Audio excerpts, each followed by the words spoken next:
السلام علیکم۔ آج میں آپ لوگوں کو کچھ عید کی سنت کے بارے میں بتانے جا رہی ہوں۔ غسل کرنا۔ غسل کرنے کا مطلب ہے کہ آپ اپنے جسم کو بہت اچھی طرح سے دھوئیں۔ نیا لباس پہننا اور خوشبو لگانا۔ اگر آپ کے پاس کوئی نیا لباس ہے تو آپ لوگ اسے پہنیں۔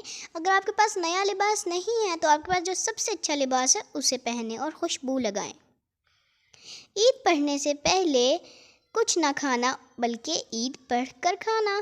عید سے پہلے آپ لوگوں نے کچھ نہیں کھانا اور عید کے بعد آپ لوگ کھا سکتے ہیں۔ عیدگاہ آتے اور جاتے وقت رستہ تبدیل کرنا۔ عیدگاہ آپ لوگوں نے ایک طرف سے جانا ہے تو جب آپ لوگ آئیں گے تو آپ لوگ دوسری سائڈ سے آئیں گے۔ عیدگاہ پیدل چل کر جانا سنت ہے اور حدیث سے ثابت بھی ہے۔ قربانی کرنا۔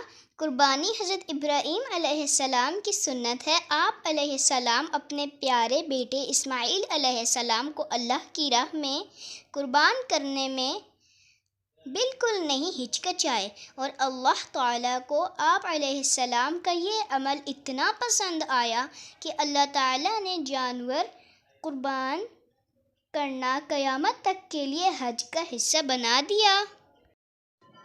ذی الحجہ کے پہلے عشرے میں بلند آواز میں تکبیرات پڑھنا۔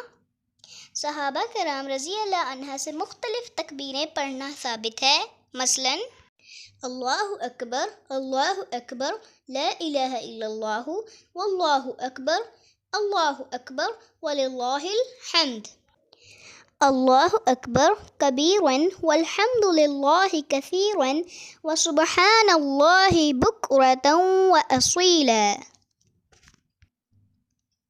چند اہم باتیں جن کا خیال رکھنا ضروری ہے، مثلاً نماز عید کے لیے جلد جانا، خواتین اور بچوں کو بھی عیدگاہ لے کر جانا، نماز کے بعد خطبہ سنیں، نماز عید کے بعد باقی مسلمانوں سے گلے ملیں اور عید مبارک کہیں۔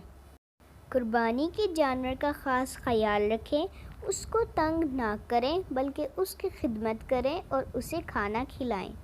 گوشت کے حصے کرنا اور اسے تقسیم کرنا۔ قربانی کا گوشت خود کھانا اور ضرورت مندوں کو دینا قرآن پاک سے ثابت ہے۔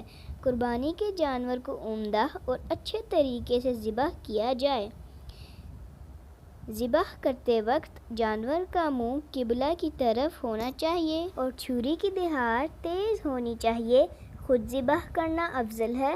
مسلمان عورت اپنا جانور خود ذبح کر سکتی ہے۔ قربانی کرتے وقت کی دعا، بسم اللہ واللہ اکبر، اللہ کے نام کے ساتھ ذبح کرتا ہوں، اللہ بہت بڑا ہے۔ اللہ حافظ۔